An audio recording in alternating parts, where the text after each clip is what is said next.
আসসালামু আলাইকুম প্রিয় দর্শক বন্ধুরা।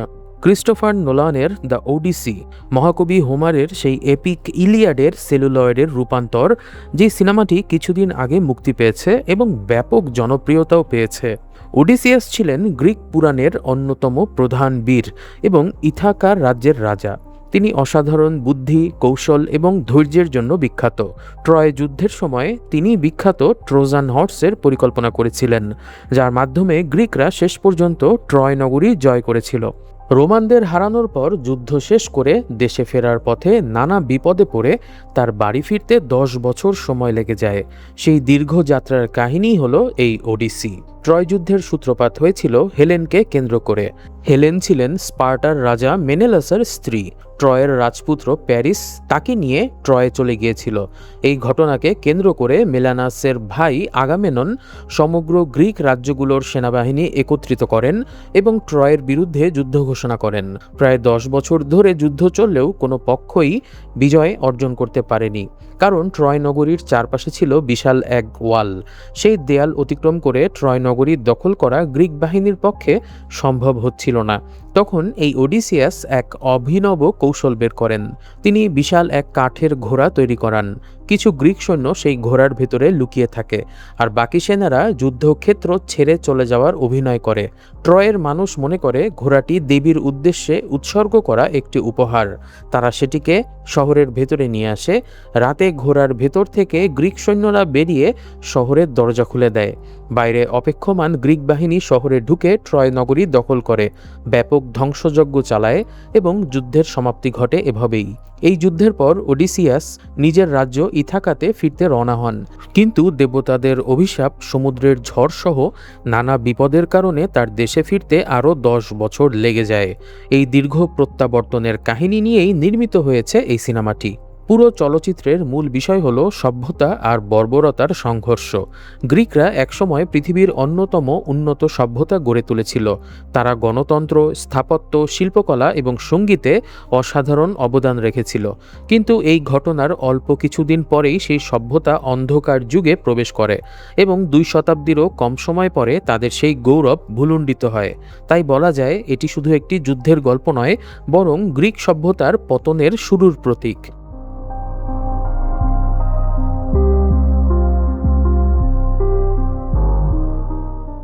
দ্য ওডিসি শুরু থেকেই একটি মহাকাব্য ছিল, যা মৌখিক কাহিনী হিসাবে জনশ্রুতি পেয়েছিল।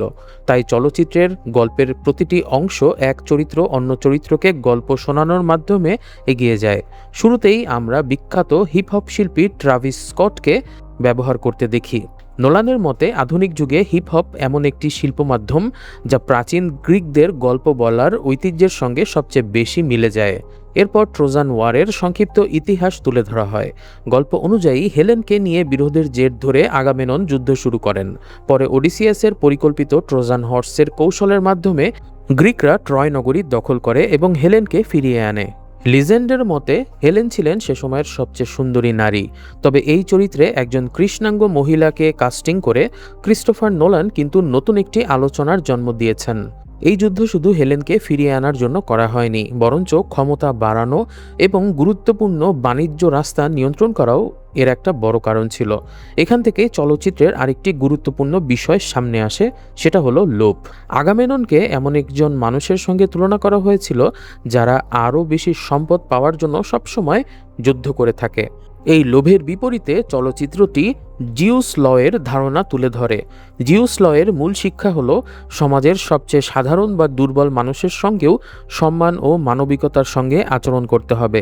বাড়িতে বা রাজ্যে কোনো অতিথি গেলে তাকে সর্বোচ্চ চেষ্টা করতে হবে আপ্যায়ন করার জন্য, কারণ একজন মানুষের প্রকৃত চরিত্র বোঝা যায় সে ক্ষমতাহীন মানুষের সঙ্গে কেমন আচরণ করে সেটা দেখে। এই ধারণাটি মূলত পুরো গল্পের কেন্দ্রবিন্দু। এবার আমরা জানব টেলিমার্কাস সম্পর্কে। ওডিসিয়াস যুদ্ধে যাবার আগে জানতেন না তিনি আর ফিরে আসবেন কিনা। তিনি তার পরিবার থেকে বিদায় নেন, ছেড়ে আসেন তার শিশু সন্তান টেলিমার্কাসকে। সে ধীরে ধীরে তার বাবা ওডিসিয়াস সম্পর্কে জানতে শুরু করে। সবাই তাকে বলে ওডিসিয়াস সবচেয়ে শক্তিশালী বা দ্রুতগতির যোদ্ধা ছিলেন না, কিন্তু তার সবচেয়ে বড় শক্তি ছিল তার বুদ্ধি, আর এই বুদ্ধিমত্তাই তার চরিত্রের মূল বৈশিষ্ট্য ছিল। গ্রিকের অন্য বীরেরা যেমন অ্যাকিলিস বা আগামেনন, তারা শুধুমাত্র চলত নিজেদের শারীরিক শক্তি দিয়ে, কিন্তু ওডিসি নির্ভর করত করতেন নিজের বুদ্ধির উপর। তিনি শক্তির জোরে নয়, বরং বুদ্ধি এবং কৌশল আর অদম্য ইচ্ছাশক্তির সাহায্যে দেবতা ও মানুষের সেই কঠিন পৃথিবীতে টিকে থাকতেন। এখানে বলে রাখা ভালো, সেই সময়ে গ্রিক মিথোলজি বলে প্রাচীন গ্রিসে বিভিন্ন গডের পূজা করা হতো, যাদের মধ্যে দেবতাদের রাজা ছিলেন বজ্র দেবতা জিউস। মূল দ্য ওডিসিতে ওডিসিয়াসের যাত্রার উদ্দেশ্য ছিল গৌরব অর্জন বা গ্লোরি, কিন্তু ক্রিস্টোফার নোলানের চলচ্চিত্রে বিষয়টি অন্যভাবে দেখানো হয়েছে। এখানে তিনি এমন একজন যুদ্ধফেরত সৈনিক যিনি মানসিকভাবে ভেঙে পড়েছেন এবং নিজের বাড়িতে ফিরতেই ভয় পাচ্ছেন, কারণ তিনি গিয়েছিলেন ট্রয় নগরীকে পরাজিত করে গ্রিক সভ্যতার গৌরব পুনরুদ্ধার করতে। অথচ ট্রয়কে হারানোর পর তার লোকেরা যেভাবে সেখানকার মানুষকে ধ্বংস করেছিল সেটা দেখে তিনি নিজেকে আর পবিত্র ভাবতে পারছিলেন না। যুদ্ধে যাবার আগে তাকে পথ দেখানোর জন্য তার স্ত্রী পেনালোপ তাকে অ্যাথেনার একটি মূর্তি দিয়েছিল। অ্যাথেনা হলো প্রাচীন গ্রিক জ্ঞান, যুদ্ধকৌশল ও প্রজ্ঞার দেবী। ওডিসি বিশ্বাস করতেন যুদ্ধ নিজে জিনিসটা খারাপ নয়, আসল বিষয় হলো সেই যুদ্ধ কিভাবে ব্যবহার করা হচ্ছে। যুদ্ধক্ষেত্রে কার জীবন রক্ষা করা উচিত আর কার জীবন ধ্বংস করা উচিত সেই সিদ্ধান্ত নেওয়ার জন্যই প্রজ্ঞার প্রয়োজন। জ্ঞান ও প্রজ্ঞাই আসলে একটি সভ্যতার মূল ভিত্তি। এমনকি গ্রিক সভ্যতার মূল যে নগরী ছিল অ্যাথেন্স, সেই অ্যাথেন্স কিন্তু দেবী অ্যাথেনার নামানুসারেই করা হয়েছে। অন্যের প্রতি সম্মান, সহানুভূতি ও মানবিক আচরণ, এই মূল্যবোধেই জিউস ল এর মূল কথা, আর এগুলোর উপরই একটি সভ্যতা দাঁড়িয়ে থাকে। মূল কাহিনীতে অ্যাথেনা সবসময় ওডিসিয়াসের পরামর্শক হিসাবে তার পাশে থাকেন এবং নানা বিপদে তাকে সাহায্য করেন। কিন্তু ক্রিস্টোফার নোলানের চলচ্চিত্রে অ্যাথেনাকে বাস্তব চরিত্রের চেয়ে ওডিসিয়াসের নিজের বুদ্ধি ও বিবেকের প্রতীক হিসাবে দেখানো হয়েছে। সিনেমাতে ট্রোজান হর্সের ঘটনাটিকে নতুনভাবে ব্যাখ্যা করা হয়েছে। সাধারণভাবে এটিকে আমরা ওডিসিয়াসের সবচেয়ে বড় সাফল্য হিসাবে দেখি, কিন্তু ক্রিস্টোফার নোলানের মতে এটি ছিল তার জীবনের সবচেয়ে বড় নৈতিক ভুল, কারণ তিনি সরাসরি যুদ্ধ না করে প্রতারণার পথ বেছে নিয়েছিলেন। কাঠের ঘোড়াটিকে এথেনার উদ্দেশ্যে দেওয়া উপহার বলে সাজানো হয়। ট্রোজানরা বিশ্বাস করেছিল এটি শান্তি ও শ্রদ্ধার প্রতীক। জিউস ল অনুযায়ী তারা সেই উপহার গ্রহণ করে শহরের ভেতরে নিয়ে আসে, কিন্তু সেই উপহারের ভেতরেই লুকিয়ে ছিল বিশ্বাসঘাতকতা। বাইরে ছিল এটি একটি শ্রদ্ধার প্রতীক, আর ভেতরে ছিল যুদ্ধ এবং ধ্বংস। তাই ওডিসিয়াস নিজেই পরে বুঝতে পারেন যে সেই ঘটনার মাধ্যমে তিনি জিউস ল ভেঙেছিলেন। ট্রয় নগরীর দরজা খুলে দেবার পর 10 বছরের জমে থাকা ঘৃণা ও প্রতিশোধ মুহূর্তের মধ্যে পুরো শহরকে আগুনে পুড়িয়ে দেয়। যদি জিউস ল মানুষের সবচেয়ে ভালো গুণের প্রতীক হয়, তাহলে ট্রয়ের ধ্বংস মানুষের সবচেয়ে অন্ধকার দিকের প্রতীক। শহর দখলের সময় ওডিসিয়াস দেখেন তার নিজের সৈন্যরা এক নিরপরাধ নারীকে হত্যা করছে। সেই নারীর মুখ ছিল হুবহু অ্যাথেনার মতো। এরপর থেকে যখনই তিনি অ্যাথেনার মূর্তির দিকে তাকান, তখন আর জ্ঞান বা আশার প্রতীক হিসাবে দেখেন না, বরং মনে পড়ে যায় তার নিজের কৌশলই কত নিরপরাধ মানুষের মৃত্যুর কারণ হয়েছিল। এই অপরাধবোধই তাকে সারাক্ষণ তাড়া করে বেড়াতো। তাই বাড়ি ফেরা তার কাছে শুধু একটি দীর্ঘ ভ্রমণ নয়, নিজের পাপের প্রায়শ্চিত্তেরও একটি কঠিন পথ। তাই ওডিসি সিনেমাটি হয়ে ওঠে ওডিসিয়াসের আত্মশুদ্ধির যাত্রা। বিভিন্ন ঘটনার মাধ্যমে তিনি বুঝতে শেখেন জিউস ল ভাঙার পরিণতি কত ভয়াবহ হতে পারে। যাত্রা শুরুতেই তার সৈন্যরা একটি গ্রাম লুট করে এবং সেখানকার মানুষের খাবার কেড়ে নেয়। অর্থাৎ যাদের বিরুদ্ধে তারা যুদ্ধ করছিল, শেষ পর্যন্ত তারাও ঠিক সেই বর্বরদের মতোই আচরণ করা শুরু করে। সভ্যতার রক্ষক নয়, বরং তারাই বর্বর হয়ে ওঠে। এরপর আসে সাইক্লপসের সেই বিখ্যাত ঘটনা। ওডিসিয়াস ও তার সঙ্গীরা একটি গুহায় ঢুকে সেখানে থাকা খাবার খেতে শুরু করে। তারা ধরে নেয় গুহার মালিকও হয়তো জিউস ল মেনে তাদের অতিথি হিসাবে আপ্যায়ন করবে, কিন্তু তারা বুঝতে পারেনি সাইক্লপস মানুষের মতো নয়। সে মানুষের চেয়ে এতটাই শক্তিশালী যে মানুষের নিয়ম তার কাছে কোনো গুরুত্বই রাখে না। মানুষের সঙ্গে কথা বলার প্রয়োজনও সে মনে করে না। সে ওডিসিয়াসদের সঙ্গীদেরকে একে একে খেয়ে ফেলে, আর সেটিকে এমন স্বাভাবিকভাবে করে যেন সাধারণ কোনো খাবার খাচ্ছে। সে প্রতিদিন 2 জন করে ওডিসিয়াসের সৈন্য খেয়ে ফেলত। ওডিসিয়াস তখন কৌশল করেন সেই গুহা থেকে পালানোর। সাইক্লপস তার গুহা এমন একটা পাথর দিয়ে চাপা দিয়ে রাখত যেটি সে ছাড়া অন্য কেউই সরাতে পারত না। এক রাতে সাইক্লপস যখন ঘুমাচ্ছিল, তখন ওডিসিয়াস তার চোখে বর্ষা বিধিয়ে তাকে অন্ধ করে দেয়। ফলে অন্ধ সাইক্লপস গুহার পাথর সরিয়ে অপেক্ষা করতে থাকে তাদেরকে হত্যা করার জন্য। কিন্তু ওডিসিয়াসরা সাইক্লপসের ভেড়ার পালের নিচে লুকিয়ে কৌশলে গুহা থেকে বের হয়ে আসে। চলচ্চিত্রের এই অংশটি মূল উপন্যাসের কাহিনীর কাছাকাছি রাখা হলেও একটি মজার ঘটনা বাদ দেওয়া হয়েছে। মূল গল্পে ওডিসিয়াস নিজের নাম লুকিয়ে নোবডি বলেছিলেন, ফলে সাইক্লপস যখন সাহায্যের জন্য চিৎকার করে বলেছিল যে নোবডি আমাকে মেরে ফেলছে, তখন অন্য সাইক্লপসরা ভেবেছিল তার কোনো বিপদই হয়নি, তাই তাকে কেউ সাহায্য করতে আসেনি। এই সাইক্লপস ছিল সমুদ্র দেবতা পোসাইডনের ছেলে। সেখান থেকে পালানোর সময় ওডিসিয়াস তাকে আরও রাগিয়ে দেন। মূল কাহিনীতে তিনি নিজের নাম প্রকাশ করেছিলেন অহংকার ও গৌরবের লোভে, কিন্তু নোলানের চলচ্চিত্রে বিষয়টি বদলে দেওয়া হয়েছে। এখানে ওডিসিয়াস বিদায় নেওয়ার আগে সাইক্লপসের দিকে একটি তীর ছুঁড়ে মারেন। এই পরিবর্তনটি খুবই গুরুত্বপূর্ণ, কারণ এটি অহংকার নয়, বরং রাগ ও প্রতিশোধের প্রকাশ। এ সময় ওডিসিয়াস যুদ্ধের মানসিকতা থেকে বেরিয়ে আসতে পারেননি। নিজের লোকদের মৃত্যুর প্রতিশোধ নিতেই তিনি এই কাজ করেন। এরপর তিনি নিজের সঙ্গীদেরকে বলেন, ভাগ্য নির্ধারণের দায় দেবতাদের উপর ছেড়ে দিলে হবে না, নিজেদের ভাগ্য নিজেদেরকেই গড়তে হবে। সাইক্লপসের ঘটনায় আরেকটি বিষয় স্পষ্ট হয়, ওডিসিয়াস ছিল অসাধারণ কৌশলী একজন মানুষ। তিনি এমনভাবে সাইক্লপসকে ধোঁকা দেন যে সত্যটা তার সামনে থাকলেও সে দেখতে পায় না।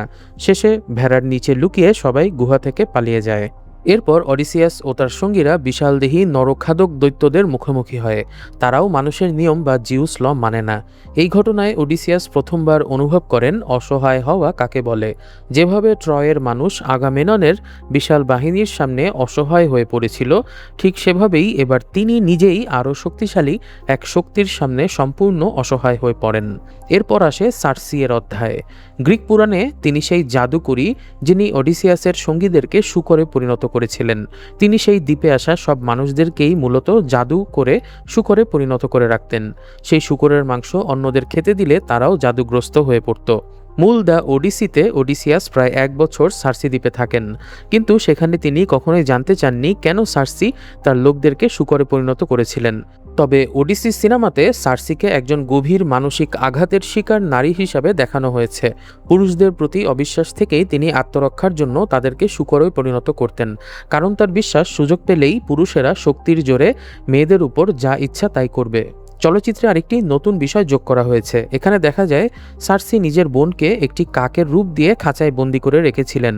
সার্সি জানতে পেরেছিলেন যে তার বোনও নির্যাতনের শিকার হয়েছিল, তাই ওডিসি সিনেমাতে সার্সি তার বোনকে কাক বানিয়ে আটকে রেখেছিলেন, যাতে তাকে পুরুষদের সহিংসতা থেকে রক্ষা করা যায়। ওডিসিয়াসের অনুরোধে সার্সি তার অনুচরদেরকে শূকর থেকে আবারও মানুষে পরিণত করেন। দ্বীপ ছেড়ে যাওয়ার সময় সার্সি তাদের বলে যান মানুষের মাংস যেন তারা সঙ্গে নিয়ে না যায়। সামনের দীর্ঘ যাত্রায় কী বাধার সম্মুখীন হতে পারে সেই বিষয়েও তিনি ওডিসিয়াসকে সতর্ক করে দেন, এবং তিনি এটাও ভবিষ্যৎবাণী করেন যে ফেরার পথে ওডিসিয়াস তার সব সঙ্গীদেরকে হারাবে। তারপর তিনি ওডিসিয়াসকে পরামর্শ দেন নিজের উত্তর খুঁজে পেতে হলে তাকে আন্ডারওয়ার্ল্ডে যেতে হবে।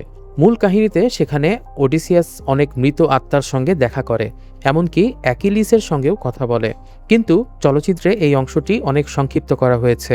এখানে মাত্র তিনি কয়েকজন আত্মার মুখোমুখি হন, যার মধ্যে সবচেয়ে গুরুত্বপূর্ণ হল সিন নামের কোনো চরিত্র হোমারের মূল ওডিসিতে ছিল না। এটি ক্রিস্টোফার নোলানের চলচ্চিত্রের জন্য তৈরি করা নতুন একটি চরিত্র। ছোটবেলায় অ্যান্টিনিয়াস নামের এক লোক নিজের পরিবর্তে সিনকে যুদ্ধে পাঠানোর ব্যবস্থা করে, অর্থাৎ সিন প্রথমে অ্যান্টিনিয়াসের প্রতারণার শিকার হয়। পরবর্তীতে এই অ্যান্টিনিয়াসই কিন্তু নিজেকে ট্রয় যুদ্ধ ফেরত হিসাবে ঘোষণা করে রাজা হবার জন্য ওডিসিয়াসের স্ত্রী পেনেলোপকে বিয়ের ষড়যন্ত্র করে। পরবর্তীতে ট্রোজান হর্সের কৌশলের কারণে ট্রয় ধ্বংস হলে সেখানে সিন নিহত হয়। সিনকে তীরবিদ্ধ অবস্থায় তীরে রাখা হয়েছিল, যাতে সে রোমানদেরকে বলতে পারে গ্রিক বাহিনী পালিয়ে গেছে আর এই ঘোড়াকে উপহার হিসাবে রেখে গেছে, অর্থাৎ সে ওডিসিয়াসের প্রতারণারও শিকার হয়েছিল। তাই সিন এমন একজন মানুষ যাকে দুই ভিন্ন মানুষের মিথ্যা ও স্বার্থপরতার মূল্য জীবন দিয়ে দিতে হয়েছে। সিনের সঙ্গে দেখা হওয়াটা ওডিসিয়াসের জীবনের মোড় ঘুরিয়ে দেয়। তিনি বিশ্বাস করতে শুরু করেন জিউস ল ভাঙার কারণে তিনি আর নিজের বাড়িতে ফেরার যোগ্য নন। তবুও তিনি যাত্রা চালিয়ে যান, কারণ তার সঙ্গে থাকা লোকদের নিরাপদে ফিরিয়ে আনার দায়িত্ব এখনও তার উপর রয়েছে। কিন্তু সেই পথে তিনি আরও কিছু কঠিন নৈতিক সিদ্ধান্ত নেন। যেমন তিনি জানতেন ওয়ারপুল এড়িয়ে পাহাড়ের মাঝখান দিয়ে জাহাজ চালালে তার কিছু সঙ্গীর মৃত্যু হবে। তবুও তিনি পুরো সত্যটি তাদের জানান না। তার বিশ্বাস ছিল কয়েকজনের জীবন বিসর্জন দিয়ে অনেককে বাঁচানো যাবে। ট্রয়ের যুদ্ধেও তিনি একই যুক্তি ব্যবহার করেছিলেন। তখনও তিনি ভেবেছিলেন একটি ছোট্ট মিথ্যা বললে বৃহত্তর কল্যাণ সম্ভব। তারপরেই আসে সাইরেনের ঘটনা। ট্রয় যুদ্ধ শেষে ফেরার পথে ওডিসিয়াস জানতে পারেন সামনে এক সমুদ্র পথ রয়েছে, যেখানে সাইরেন্স নামের রহস্যময় কিছু নারী সদৃশ প্রাণী বাস করে। তাদের কণ্ঠ এতটাই মোহনীয় যে যেই সে গান শুনত সে আর নিজেকে নিয়ন্ত্রণ করতে পারত না। সাইরেন্সদের গান শুনে নাবিকরা জাহাজ ঘুরিয়ে তাদের দ্বীপের দিকে চলে যেত, কিন্তু সেখানে পৌঁছানোর আগেই জাহাজ পাথরে ধাক্কা খেয়ে ভেঙে যেত আর সবাই মারা পড়ত। চারপাশে ছড়িয়ে থাকা মানুষের হাড়গুড়ি ছিল তাদের ভয়ঙ্কর পরিণতির প্রমাণ। ওডিসিয়াস এই বিপদের কথা আগে থেকেই জানতেন, তাই তিনি এক বুদ্ধি বের করেন। তিনি তার সঙ্গীদের নির্দেশ দেন সবাই যেন কানে মৌমাছির মোম বা বি ওয়াক্স গুজে দেয়, যাতে কোনো গানই তারা শুনতে না পায়।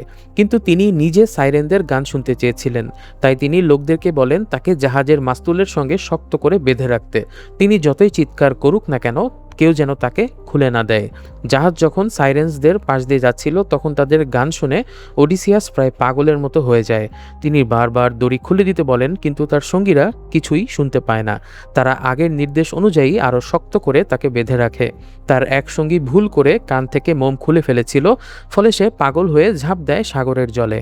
অবশেষে জাহাজ বিপদসীমা পেরিয়ে গেলে সাইরেনদের গান আর শোনা যায় না। তখন ওডিসিয়াস মুক্ত হন আর সবাই নিরাপদে যাত্রা চালিয়ে যায়। তবে আসল গুরুত্বপূর্ণ বিষয় ছিল গান শোনায় নয়, বরং তিনি সেই গান থেকে কি শিক্ষা নিয়েছেন সেটাই গুরুত্বপূর্ণ। সাইরেন্সের গান মানুষের সবচেয়ে গভীর আকাঙ্ক্ষাকে জাগিয়ে তোলে। তারা এমন কিছুর গল্প শোনায় যা মানুষ একসময় পেয়েছিল কিন্তু পরে হারিয়ে ফেলেছে। ওডিসিয়াস হারিয়েছিল তার নিষ্পাপ মন আর নিজের প্রতি বিশ্বাস। যুদ্ধের আগে তিনি মনে করতেন তিনি একজন ন্যায়পরায়ণ মানুষ এবং গ্রিক সভ্যতা ন্যায়ের পথে চলে। কিন্তু ট্রয় নগরী ধ্বংস করার পর তার সেই বিশ্বাস ভেঙে যায়। তিনি আর বিশ্বাস করতে পারেন না যে তিনি একজন ন্যায়ের পথে মানুষ। এরপর আসে অ্যাপোলোয়ের গবাদি পশুর ঘটনা। ট্রয় যুদ্ধ শেষে দীর্ঘ সমুদ্র যাত্রার এক পর্যায়ে ওডিসিয়াস ও তার সঙ্গীরা একটি দ্বীপে এসে পৌঁছায়। সেখানে সূর্য দেবতার পবিত্র গবাদি পশুর পাল চড়ছিল। ওডিসিয়াস আগেই তার লোকদেরকে সতর্ক করে দেয় এই পশুগুলো দেবতার সম্পত্তি, তাই যতই ক্ষুধা লাগুক না কেন কেউ যেন এগুলোকে হত্যা না করে। কিছুদিন পরেই প্রচণ্ড ঝড় শুরু হয়। তারা দ্বীপ ছেড়ে যেতে পারে না। জাহাজে থাকা খাবারও শেষ হয়ে যায়। ওডিসিয়াস একসময় প্রার্থনা করতে গিয়ে ঘুমিয়ে পড়েন। সেই সুযোগে তার সঙ্গীরা সিদ্ধান্ত নেয় না খেয়ে মরার চেয়ে গবাদি পশু জবাই করে খাওয়াই ভালো। তারা ওডিসিয়াসের নিষেধ অমান্য করে দেবতার পবিত্র গরুগুলোকে হত্যা করে এবং সেগুলোর মাংস খায়। যখন ওডিসিয়াস জেগে ওঠে তখন আর তার কিছুই করার ছিল না, নিয়ম ভেঙে ফেলা হয়ে গেছে। সূর্য দেবতা এই অপমানের বিচার চান। পরে জিউস এক ভয়ঙ্কর ঝড় পাঠান। বজ্রপাতে ওডিসিয়াসের জাহাজ ধ্বংস হয়ে যায় এবং তার সব সঙ্গী মারা যায়। একমাত্র ওডিসিয়াস বেঁচে থাকেন এবং সমুদ্রে ভাসতে ভাসতে ক্যালিপসোয়ের দ্বীপে পৌঁছান। এই ঘটনার পর ওডিসিয়াস তার সব সঙ্গীকে হারিয়ে ফেলেন। কাউকে রক্ষা করার দায়িত্বও আর তার থাকে না। তিনি সম্পূর্ণরূপে শোক, অপরাধবোধ ও মানসিক আঘাতে ভেঙে পড়েন। ক্যালিপসো এর সেই দ্বীপে বাস করতেন অপ্সরা ক্যালিপসো। তিনি ওডিসিয়াসকে আশ্রয় দেন, তার সেবা যত্ন করেন এবং ধীরে ধীরে তার প্রেমে পড়ে যান। ক্যালিপসো চেয়েছিলেন ওডিসিয়াস চিরদিন তার সঙ্গেই থাকুক। এমনকি তিনি তাকে অমরত্ব দেওয়ারও প্রস্তাব দেন, অর্থাৎ ওডিসিয়াস যদি রাজি হয় তাহলে আর কখনো বার্ধক্য বা মৃত্যুর মুখোমুখি তাকে হতে হবে না। কিন্তু ওডিসিয়াসের মন সবসময় পড়ে থাকত নিজের স্ত্রী পেনেলোপ, ছেলে টেলিমার্কাস এবং নিজের দেশ ইথাকার দিকে। বাহ্যিকভাবে তিনি নিরাপদ ও স্বাচ্ছন্দ্য জীবন পেলেও অন্তরে তিনি কখনোই প্রশান্তি পাননি। প্রতিদিন সমুদ্রের দিকে তাকিয়ে তিনি বাড়ি ফেরার আকাঙ্ক্ষায় কাটতেন। মূল দ্য ওডিসিতে ওডিসিয়াস সেখানেই 7 বছর কাটান। পরে দেবতারা সিদ্ধান্ত নেন যে তার ঘরে ফেরার সময় হয়েছে। অনিচ্ছা সত্ত্বেও ক্যালিপসো ওডিসিয়াসকে মুক্তি দেন। তিনি তাকে একটি ভেলা বানাতে সাহায্য করেন এবং প্রয়োজনীয় খাদ্য ও সরঞ্জাম দিয়ে বিদায় জানান। ওডিসি সিনেমাতেও ওডিসিয়াস দীর্ঘ 7 বছর এক ধরনের স্বেচ্ছা বন্দিত্বের মধ্যে কাটিয়ে দেন। তিনি বাস্তবতা, স্মৃতি এবং নিজের অতীত থেকে পালিয়ে থাকতে চাইতেন। শেষ পর্যন্ত যখন ওডিসিয়াস আবার অ্যাথেনার মূর্তিটি গ্রহণ করেন তখন সেটি শুধু একটি প্রতীকী মুহূর্ত হয়ে ওঠে না। তখন তিনি আবার প্রজ্ঞা, মানবিকতা এবং সভ্যতার আদর্শকে গ্রহণ করার জন্য এক ধরনের আকুলতা অনুভব করেন মনের ভেতরে। সেই মুহূর্ত থেকে তিনি সত্যিকারের বাড়ি যাবার পথ খুঁজতে থাকেন। শুধু নিজের স্ত্রী বা রাজ্য নয়, বরং নিজের হারিয়ে যাওয়া সত্তার কাছেও তিনি পৌঁছে যেতে চান। ইথাকায় পৌঁছানোর পর অ্যাথেনা যেন তাকে আবার স্বাগত জানান।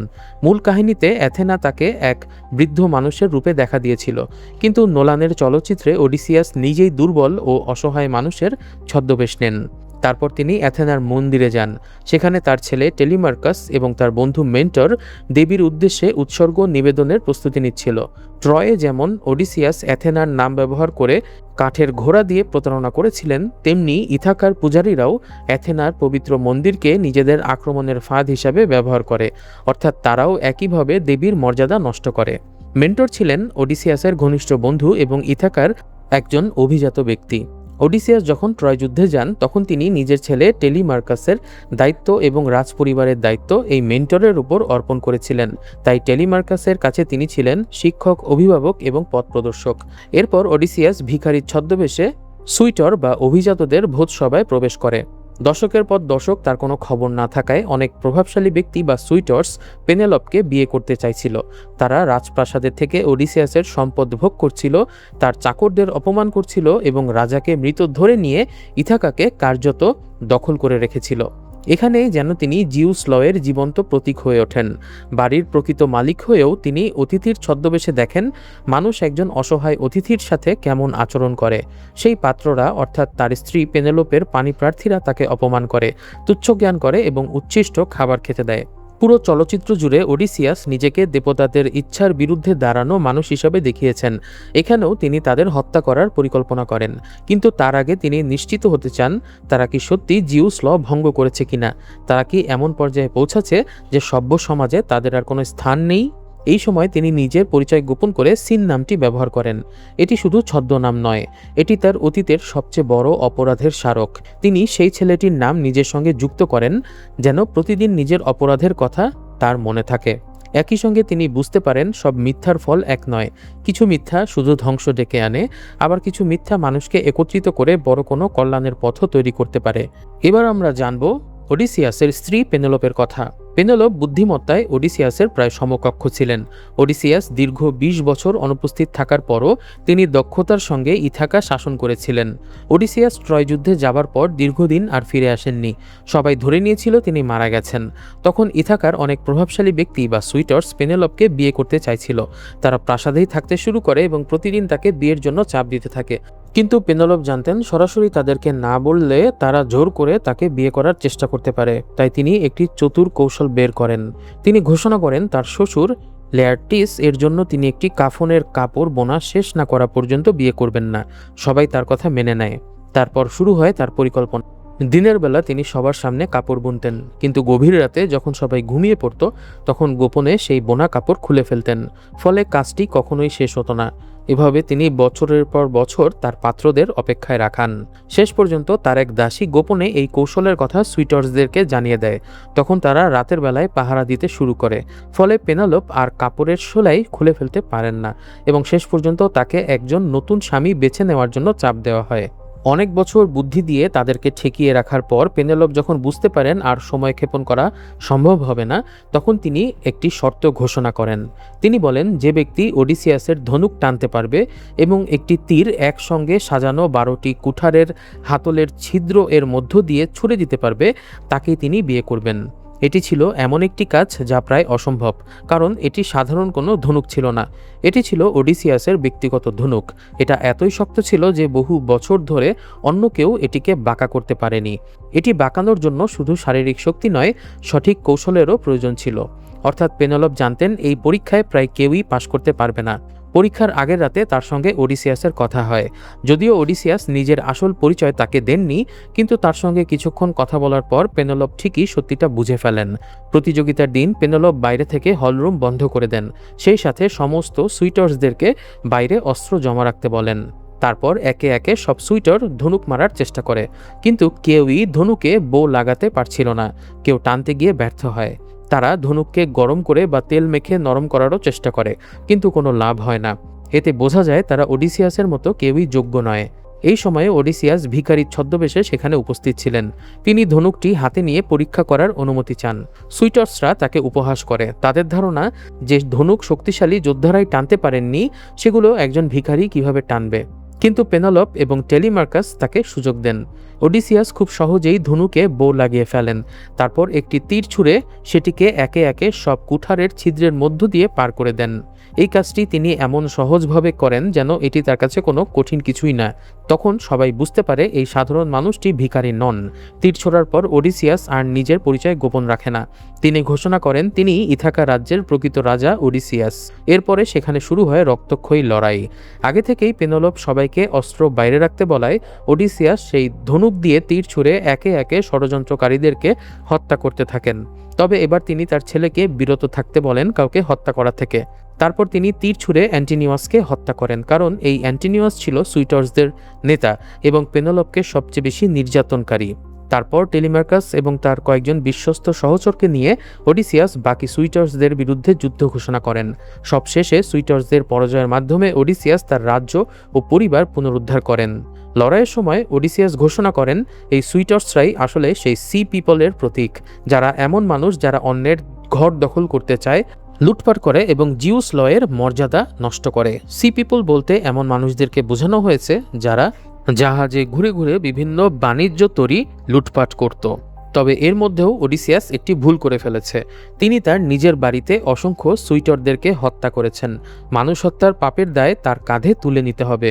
নিহতদের পরিবার প্রতিশোধ নিতে চাইবে, ফলে ইথাকায় গৃহযুদ্ধ শুরু হওয়ার আতঙ্ক তৈরি হবে এবং পুরো রাজ্য আবারও ধ্বংসের মুখে পড়তে পারে। মূল দ্য ওডিসিতে এই সময়ে দেবী অ্যাথেনা ওডিসিয়াসের সেই বন্ধু মেন্টরের ছদ্মবেশে এসে দুই পক্ষের মধ্যে শান্তি প্রতিষ্ঠা করে। কিন্তু ক্রিস্টোফার নোলানের চলচ্চিত্রে দেবী অলৌকিকভাবে এসে সবকিছু ঠিক করে দেন না। এখানে ওডিসিয়াস নিজেই অ্যাথেনার শেখানো প্রজ্ঞার পথ অনুসরণ করেন। তিনি বুঝতে পারেন যদি তিনি রাজা হয়ে থেকে যান তাহলে রক্তপাত থামবে না। তাই তিনি নিজের স্ত্রীকে নিয়ে স্বেচ্ছায় নির্বাসনে যাওয়ার সিদ্ধান্ত নেন এবং তার ছেলে টেলিমাকাসকে রাজার মুকুট পরিয়ে দেওয়া হয়। যেহেতু টেলিমাকাস কাউকে হত্যা করেনি, তাই তার বিরুদ্ধে কেউ কোনো অভিযোগও তুলতে পারে না। এটি ছিল তার সবচেয়ে বড় আত্মত্যাগ। দীর্ঘ 20 বছর পর যুদ্ধে জয় করে তিনি যখন নিজের বাড়িতে ফিরে আসেন, তখন তিনি নিজের সুখ, রাজত্ব এবং ঘর ছেড়ে দেন, যাতে তার দেশের মানুষ আরেকটি যুদ্ধের মুখে না পড়ে। তারপর তারা পশ্চিমের দিকে যাত্রা করেন। এই যাত্রা শুধু মৃতদের প্রতি সম্মান জানানোর নয়, এর আরেকটি সাহিত্যিক অর্থ আছে। এটি আসলে সেই সব যুদ্ধফেরত মানুষের প্রতীক, যারা যুদ্ধ শেষ হলেও মানসিকভাবে আর কখনোই আগের জীবনে ফিরতে পারেন না। তারা বেঁচে থাকেন, কিন্তু ভেতরে ভেতরে যুদ্ধের স্মৃতি তাদের সারা জীবন তাড়া করে বেড়ায়। প্রিয় দর্শক বন্ধুরা, ক্রিস্টোফার নোলান কিন্তু ওডিসিকে শুধু একটি পৌরাণিক গল্পের অভিযান হিসাবে দেখাননি। তিনি এটিকে এমন একটি ব্যাখ্যায় রূপ দিয়েছেন যা বোঝাতে চায় কেন একসময়ের শক্তিশালী গ্রিক সভ্যতা ধীরে ধীরে পতনের দিকে গিয়েছিল।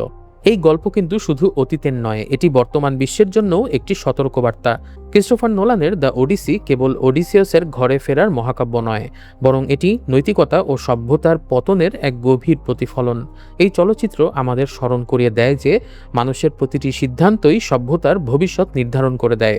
লোভ ও বর্বরতার বিপরীতে মানবিকতা, সহানুভূতি এবং ন্যায়ের পথে টিকে থাকাই প্রকৃত শ্রেষ্ঠত্বের পরিচয়। এটি নোলানের চলচ্চিত্রের মূল বার্তা। আজকের মতো আমাদের দ্য ওডিসি সিনেমার এক্সপ্লেনেশন ভিডিও এখানেই শেষ করছি।